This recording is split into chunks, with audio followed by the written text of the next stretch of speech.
Hey guys, welcome back to my channel. Sorry for the delay on getting this first episode out of my new vlog series. I was having some super major lighting issues, and due to everything that's going on right now, the shipping times to get a new light was a little bit longer than I expected. So let's get right into it. A quick background is that I am starting a brand new vlog series, and what I'm going to be doing is showing you how to create a collection from start to finish, from ideation and mood board and sketching all the way through to selling to real customers. And I'm going to be showing you using an actual real life example. So we're going to be basically creating a collection together, and I'm going to be filming everything. For this first episode, we are going to be doing something a little bit less exciting, depending on who you are. But what we want to do is validate and challenge our idea and really decide if it's going to be a good idea to make a collection out of kind of this target market that we've decided on. And if there's any sort of different challenges we're going to be facing, are there certain things that we need to take into consideration? Are there ideas that we need to challenge? And what are they, and how can we, set ourselves up for success? So what we're going to be doing is we are going to be doing a SWOT analysis. And if you aren't familiar with what that is, it stands for strengths, weaknesses, opportunities, and threats. And part of that is going to be doing some research on the back end. And so we're going to want to be able to find some evidence for why our idea makes sense, if our target market is actually something that's really out there. So if you guys have watched my starting a fashion business series, then you'll know that I am not a huge proponent of creating a long-winded, super intense business plan right off the bat when you have an idea for a fashion business, because it's more of a barrier than it is helpful. So the only reason that you want to create a official business plan is if you're going to be looking into pitching to investors or something like that, which I'm not necessarily planning on doing. So we're really going to kind of be doing this more like low key. We're going to be, just kind of taking it easy and really just thinking about this critically instead of worrying about oh, what is our mission statement? No, we want to make this real. So if you're that type of person, there are tons of tutorials and books and all sorts of things on writing a real business plan.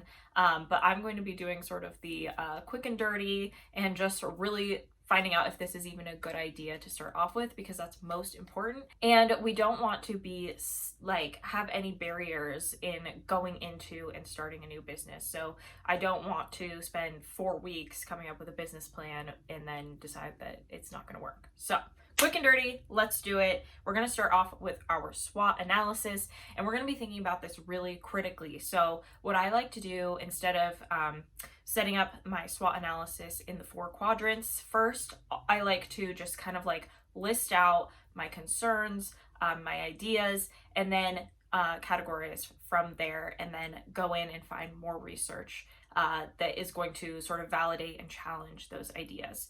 So let's just start off with a list. So our idea is that we are going to be starting a collection specifically for people who are working from home. And our evidence for starting this is that or a reason for starting this is because more people are going to be working from home because of COVID-19 and everything that's happened. Basically, more companies have realized that they don't need as much office space. Their employees can work from home and be productive. So there's more leniency and more opportunity for people to be working from home. I also think that employees are going to want that, as well as employers, because it is a mutually beneficial way for both parties to thrive. And, the employees get to spend more time at their home, and the employers don't have to rent out as much office space or, have all of the other things that go into having an office space all the time. We already kind of have some evidence behind that, right? That is something that is happening. I've already found some articles about Twitter and Facebook have come out to say that they are going to be allowing their employees to work from home whenever they want. So those are 2 hugely large companies who have already said that, and I think a lot of other companies are going to be following suit. But we want to niche down, right? We don't want to be that broad. We don't want to be just oh, we're creating clothing for people who work from home. That's way too broad. We want to niche down. And so what I have thought about is that we are going to be focusing on creatives who work from home in a home studio, potters, painters, designers, anything like that. And another reason for specifically doing that, not only am I passionate about that, and not only do I have like information about that and connections to people and understand kind of like, the challenges and needs for someone like that, but also because even if the direction is not going in a work from home zone, maybe we come out of this and everybody's like, no, I want to be in the office.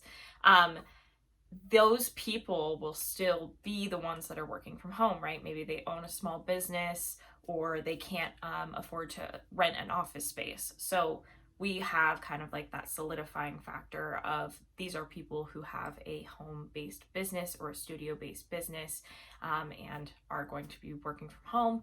We need comfort, we need function, we need it to work for filming and hard labor and, just to also be comfortable and functional in everyday life. So let's start listing out what some of those strengths, weaknesses, opportunities, and threats are going to be. And like I said, I'm going to just list it out first, and then we're going to go back in and categorize it. But if it's easier for you to categorize it by those 4 quadrants, then you can do that obviously right off the bat. So we already know that we've done some research behind people who are going to be working from home. And I'm going to put in parentheses that our assumption is going to be that other companies will follow suit. Your competitors are not always someone who is selling the same things that you are selling. So it can be kind of confusing to figure out who your competitors are, because a lot of times we want to look into exactly like who's directly competing with us, but you also want to look into who is your customer buying from right now, due to the fact that you are not on the market. So perhaps our customer is buying from Anthropologie or Free People or Nordstrom or Express or something like that, right? Those are not companies who are directly targeting work from home creatives, but that is where our customer is shopping at the moment. So that's our competitors that we need to look at as well. One of the other things that is going to be really important and that I want to focus on, and I know is going to be important for not only this market that we are going to be in, not just our target market, but I think the broader fashion market is going to be focused on sustainability and ethics. So that is like a big thing that we want to, of course, put at the forefront of our mission as a brand. And if you're a brand that's starting out and you are not thinking about these things, like, I would take a step back, because fast fashion is dying. It's dying really fast. And especially with everything going on, I think that sustainability and ethics are like going to be at the forefront of everyone's mind. We're going to be going into a time of people who are investing in unique pieces that are going to last a long time, that they really love. And it's going to be so much less seasonal than it's been in the past. And so that's something really important that we need to understand and that we need to focus on, regardless of what your target market is, if you're kind of like doing this along with me for your own brand. So sustainability and ethics is going to be a big one. And then the other thing, and I mentioned this as well in the intro video for this vlog series, was domestic manufacturing. And this might be different for the country that you're in if you're not in the USA, but I can already tell from how things have progressed over kind of this like strange time that we're in, that domestic manufacturing is really going to be at the forefront of people's minds. And so many domestic manufacturers have really started to thrive in this moment because they have been able to help with the pandemic. They've been able to switch their production lines and get things to people quickly.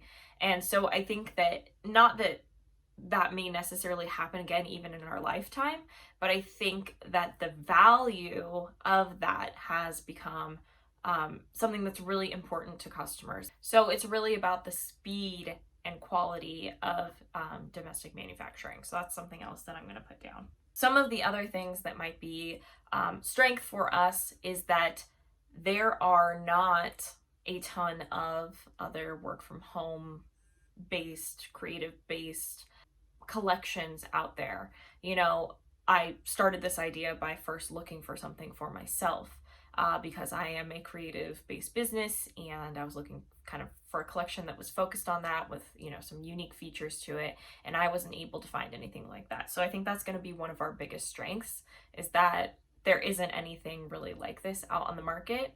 But on the other side of that, right? On the other side of that, our customer is already shopping in other places. So I know a lot of creatives that I follow on Instagram, they wear like Lululemon, Urban Outfitters, Anthropologie, Free People, Nordstrom. So we are competing with bigger established brands, which is going to be difficult. But I think that's why we're really going to have to drive home why this is different and how it can really help our customer do their job better. Okay, so some of the other challenges that we're going to face, not only in the market, but just in general, are that we, as I said in the announcement video, I wasn't planning on doing this, so I don't have no money saved up.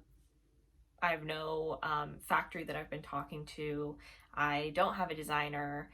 I'm a designer. But so sort of that idea that we are kind of like going into this unprepared. So that is definitely going to be a sort of weakness, but I think that it will eventually become a strength of ours because, right, I'm a designer. I'm going to be doing all the designing and everything myself. But I also have started to build this community through Points of Measure with other designers and other factory suppliers. And so I think it'll eventually become sort of like a community of people that are rallying behind this for something that hopefully they'll want to use themselves. So that's, you know, kind of a weakness and a strength. And I'm really hoping, honestly, that we will have like this community of people rallying behind us. I think that is sort of a valid point, right? Like, we are focused on work from home creatives, and that's kind of the community of people who have come together behind Points of Measure to learn and grow and get connected. So I think we have sort of like this really unique area that we're in where hopefully through doing this vlog series, those that are interested will kind of rally behind this. And I think that that's definitely a very unique position to be in as well. So that's awesome. Let me grab. So it's so funny because I obviously, learned about doing a SWOT analysis through my accounting degree. But I was like, oh, let me look at some of my fashion books and see kind of like what the standard is for, kind of challenging your idea when you first come up with it. And it's so funny. Obviously, they do the same thing because it's starting a business, just like I learned in accounting. So that was kind of a nice way to, be validated that we're following the right path, which is always nice. So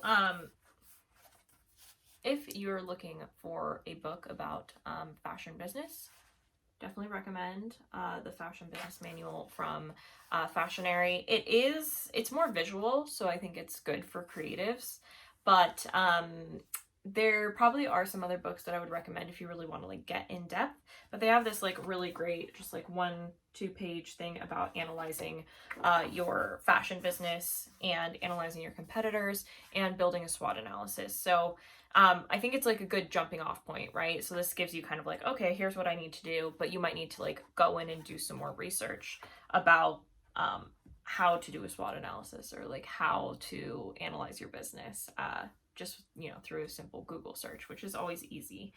And I am also, along with the launch of this episode, I have developed a blog post that goes into SWOT analysis and kind of how to do it if you find it easier to follow something like that rather than just like me talking and you trying to follow along that way. So I have an actual tutorial for you guys that will hopefully help you, and you can ask questions either on this video or on that if you need some help.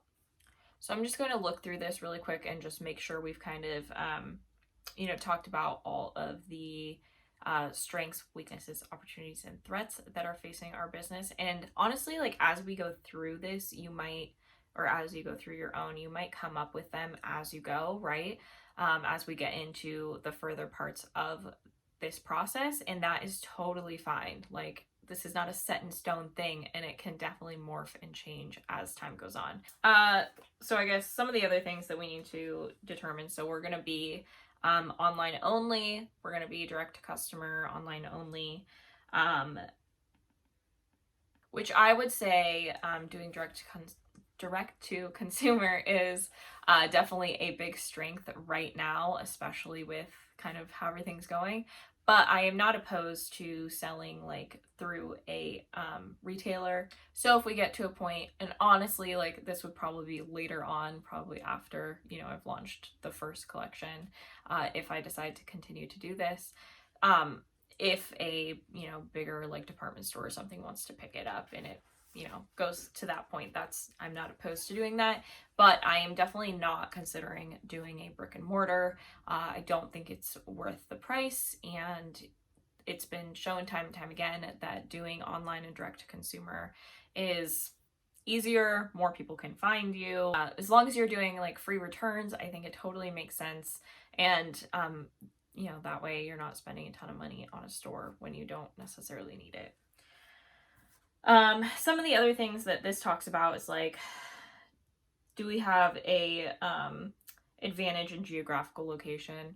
Maybe in terms of finding a manufacturer, there are a couple here in Washington and Seattle. I think there's a couple in Oregon, but the majority of the US based factories are going to either be in like California, or there's actually some, or quite a few, in like the middle of the country. So in terms of our geographical location, I don't think we have a huge advantage, right? Because we're going to be selling online anyways. So I don't think that that's a big strength or weakness or opportunity or threat. One of the strengths also that we have that other companies might not have is that, right, we're starting out with a huge set of resources and education and understanding of design and technical design and stuff like that, which, a lot of companies just starting out or brands just starting out don't have like that understanding behind them. A big, huge issue that I see all the time with startups is fitting and consistency in fitting, which is a huge thing that I focus on. So I know that that is going to be something that is a big strength for us. So I'm going to write that down. I think one of the big weaknesses or something that could be a threat to us is this is kind of like new territory, right? So it's a little kind of like, are we going to be able to find enough information and research behind this to really kind of like understand if it's going to be successful or not? So that is definitely something that I think could be a weakness.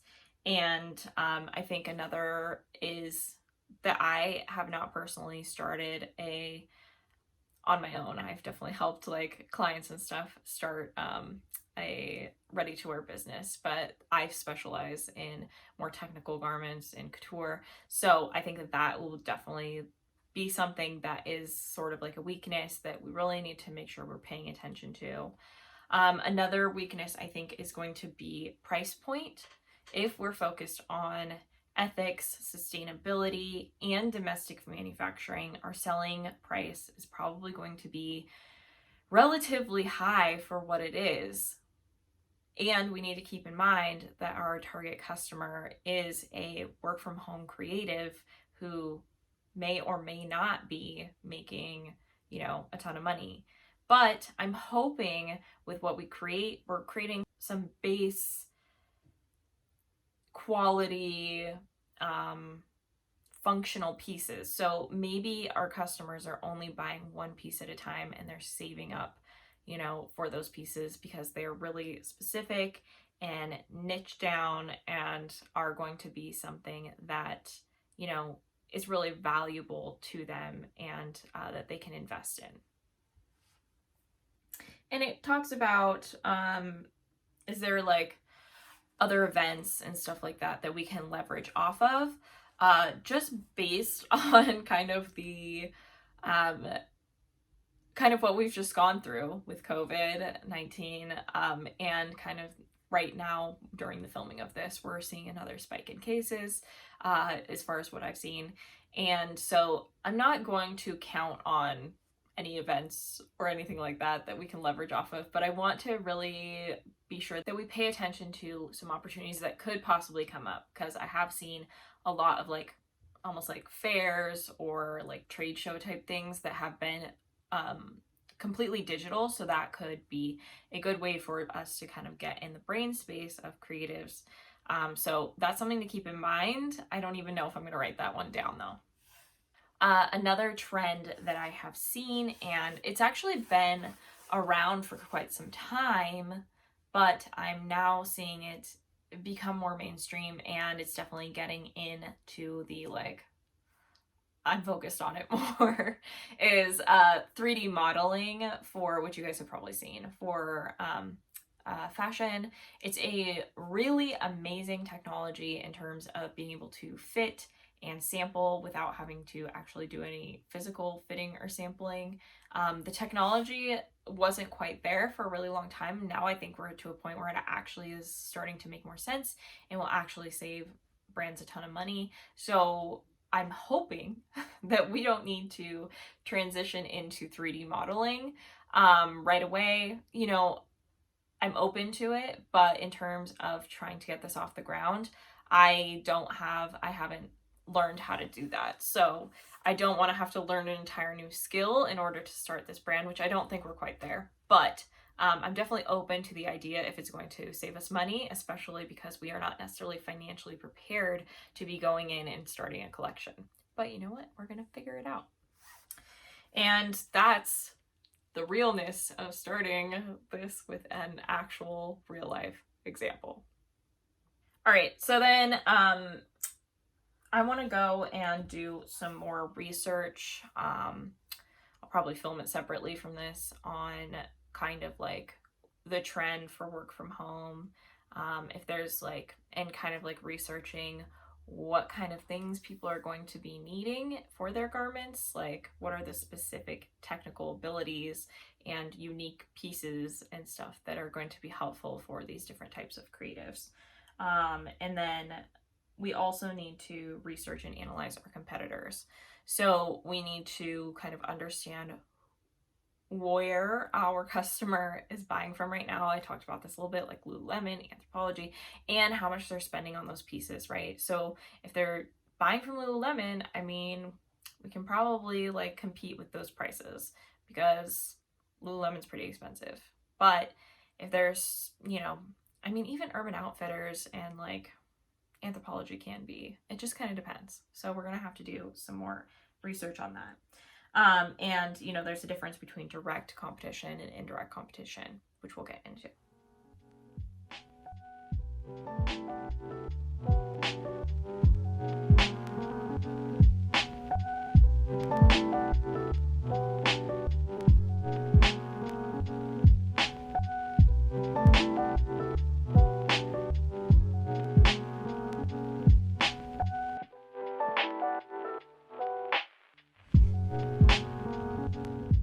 Okay guys, so what I have done is I've actually set up my research and stuff that I'm going to be doing in a Trello board.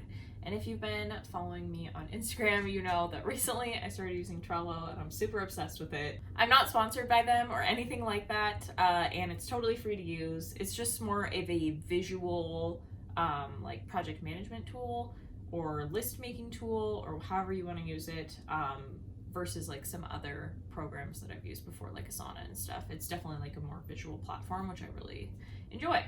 So anyways, I've set up kind of some different categories: competitor research, work from home trends and articles, and work from home professions. So we're going to kind of go into some of that and then kind of fill in as we find more research. This might be a little bit more boring to watch, but I promise future episodes will be a little bit more exciting. So I already know that I found an article from Facebook that they are going to be allowing their employees to be working from home. And so I want to find that and add this to my Trello board. And what's great about Trello is that I don't always work at my computer. Like anyone else, I enjoy like working from the couch or whatever. And this way I can use like my iPad or my iPhone, or even if I'm out doing something and I come across like an article or something on Instagram, I can save it to my Trello board because it's connected on all of my devices. So that makes it super easy to use. So let's add that first. So yeah, in the article, it also talks about how they're expecting other large companies to follow, and that Twitter and Square have both kind of followed this trend of working from home. Now, we need to remember that our target market is much more niche than this, but these are good like overarching trends to pay attention to. So let's save this article. And I'm going to just put like large tech companies allowing employees to work from home. And, you know, this is a cool idea too. At least when I was working my 9 to 5, and I feel like every person who starts their own business or, you know, becomes a creative entrepreneur or whatever it is, when they first start their business, they're still working their 9 to 5. So this gives people who are interested in kind of doing other things with their life so much more flexibility because they're already working from home. They don't have a commute. They can take a break in the middle of the day and work on stuff that is not necessarily related to their 9 to 5. So this is also good news for us. So inside the board, there's like topics. And then inside each topic you can do stuff, and then inside of the little ones you can do more things. I don't know what they're actually called. Go look up how to use Trello. Anyway, so I'm gonna add in this as a link just in the description. So I also want to add that as a point, what I just said about working from home, even if it's not a creative profession, allows people to explore creative opportunities and business ideas. Sure. Okay. So not all your research has to be necessarily like backed by an article. You can make like educated guesses about the trends that you're seeing as well. And that's like, as long as you have like some information to back that up or good reasoning for it, like that totally counts for doing competitor research and trend research. We want to talk about the difference between direct competitors and indirect competitors. And I'm going to kind of be bouncing around, so hopefully you don't mind. Direct competitors are like another company who is literally going to be doing the exact same thing as us. Same niche, same target market, like, you know, just a different style or something like that. But indirect competitors are where your customer is currently buying from.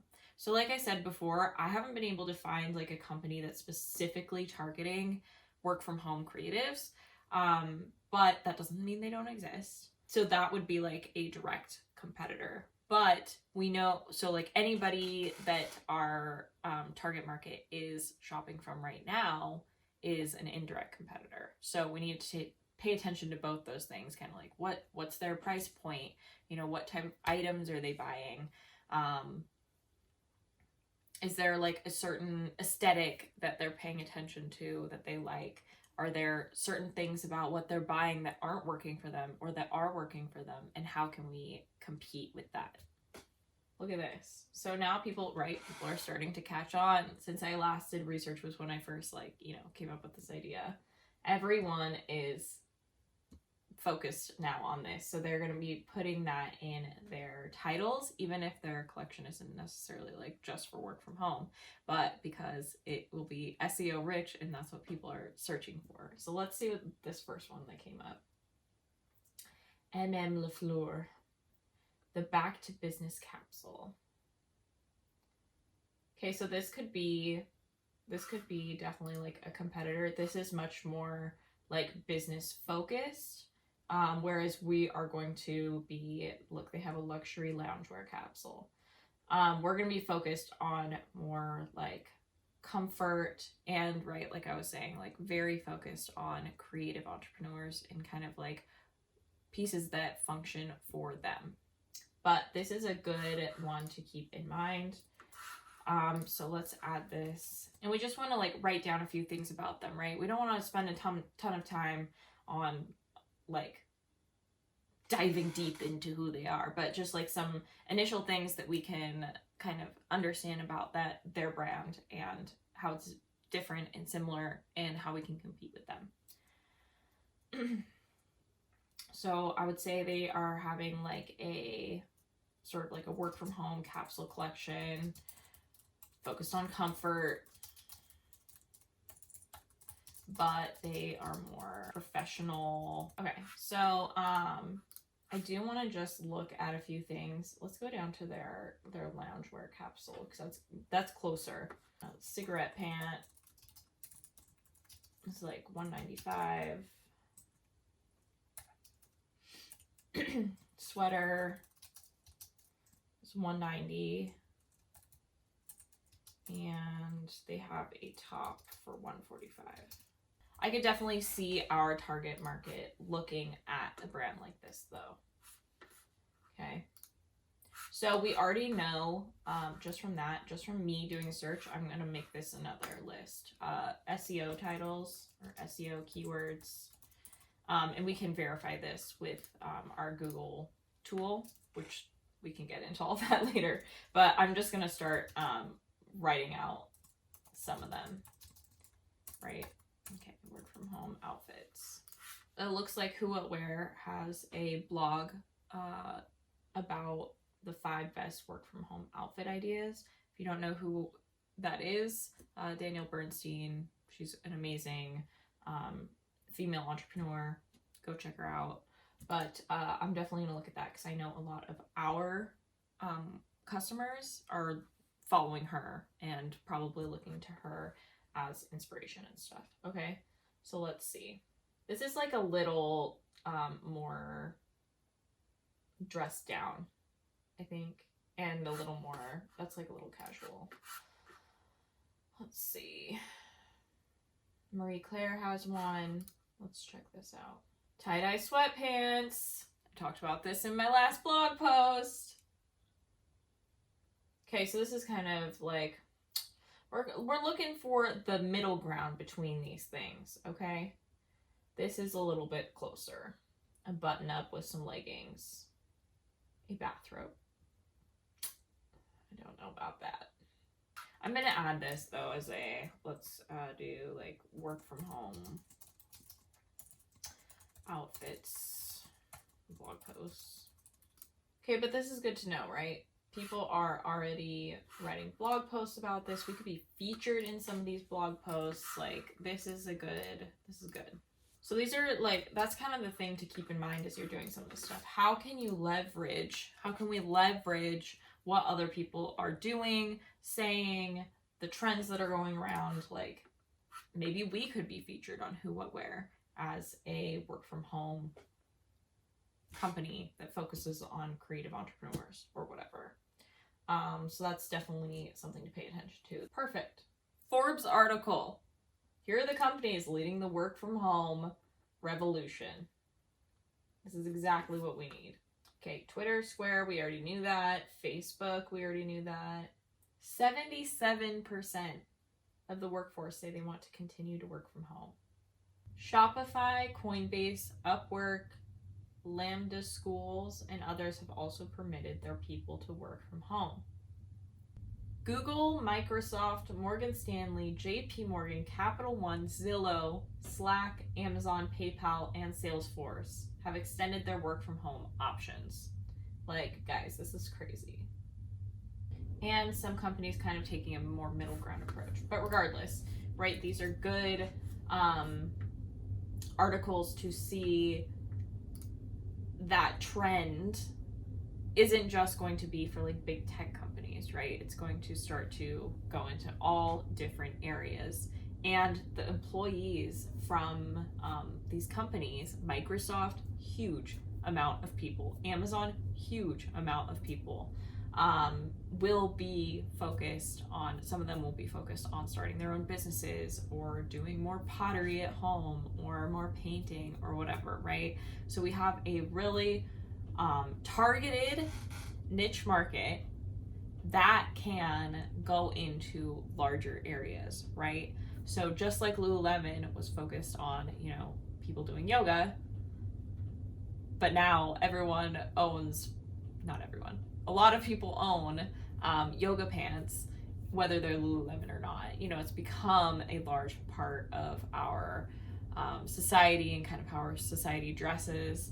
So I think that we're going to see kind of that same thing happening. There's going to be more people focused on like their creative outlets, and whether that's a business or not, our brand hopefully can fill those needs. Okay, so when I search work from home creative apparel, all that comes up are like job listings. Let's look like things to wear as a work from home create.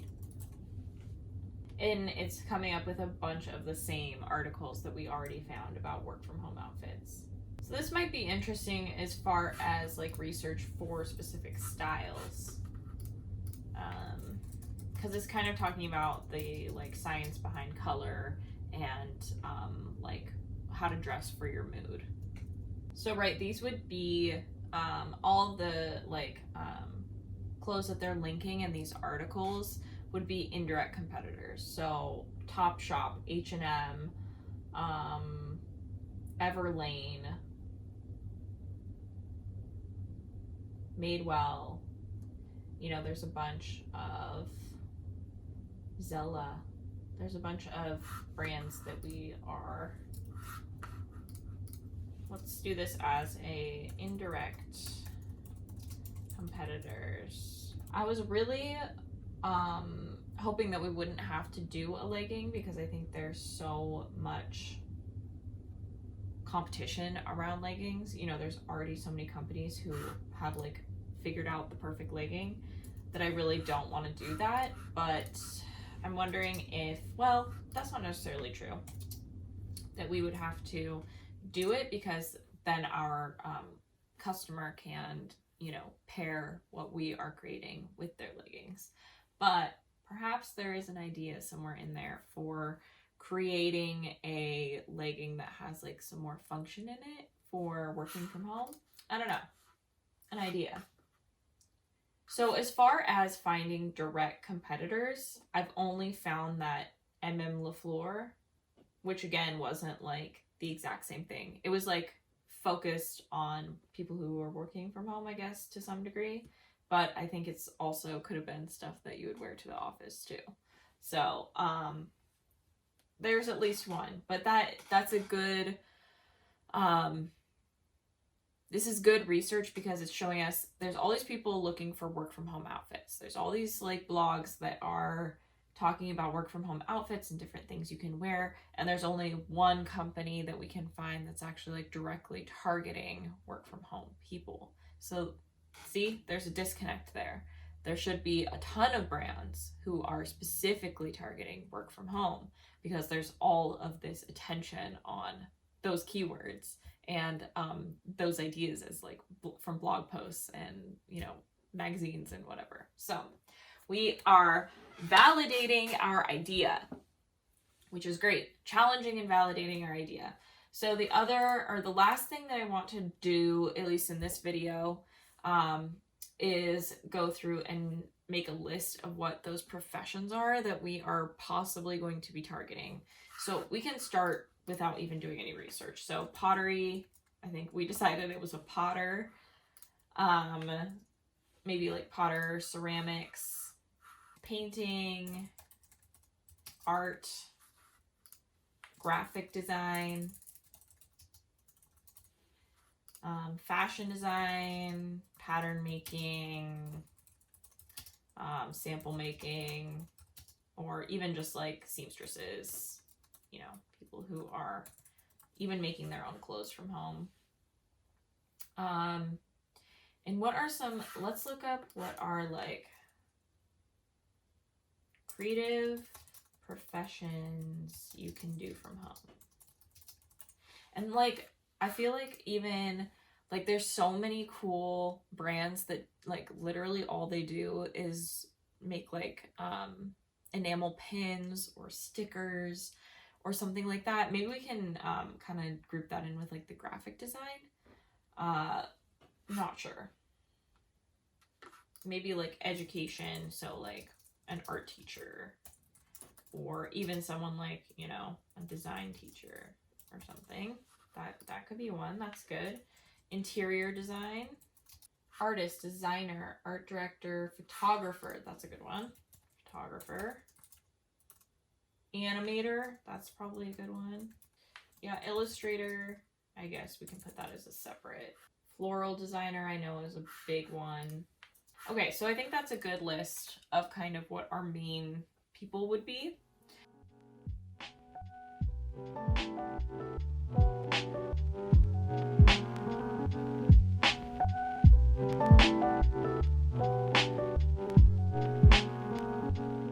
So the last thing I want to do is some actual research on our target market. And what I'm thinking of doing is actually creating a survey and sending it out to people I know on Instagram or people that I follow, and probably sending it out to a lot of people who won't reply, but we might get some people who do reply, and we can get some really like deep, educated responses on what we're looking for. So I'm thinking kind of asking them like what they're wearing, what their job is, where are they struggling to find certain things to wear? Do they do video for their business as well? Is there certain like things that they need to wear? Are they on Zoom calls with clients? And I think that that will give us a really good understanding and idea of our target market and kind of what they're looking for, and where they're struggling and where they kind of like where we can fit in. And I'm not going to video that on this one right now. I think what I'm going to do is I'm going to create it, send it out, and then I will touch on it next time, or, you know, in whatever video it ends up being where I get responses back. I hope you guys really enjoyed this first episode of my new vlog series. I know it probably wasn't as exciting as the next episodes will be, like when we get into design, and I'll probably be doing some sample making myself so that we can really talk about pattern making and construction and like all these things that are really exciting. And you as a designer, probably, or a fashion startup, whatever you are, probably will find way more exciting. But this step is so important to really understand kind of what our brand is, challenge our ideas, and get a good understanding of where we're going to fit, like where our niche is, and just to make sure that we aren't making assumptions that aren't based on fact. Which it looks like we've kind of dove into it enough to know that we are on the right track. And yeah, so I hope you guys really enjoyed watching this. Thank you so much, and I will see you guys next time for episode number 2.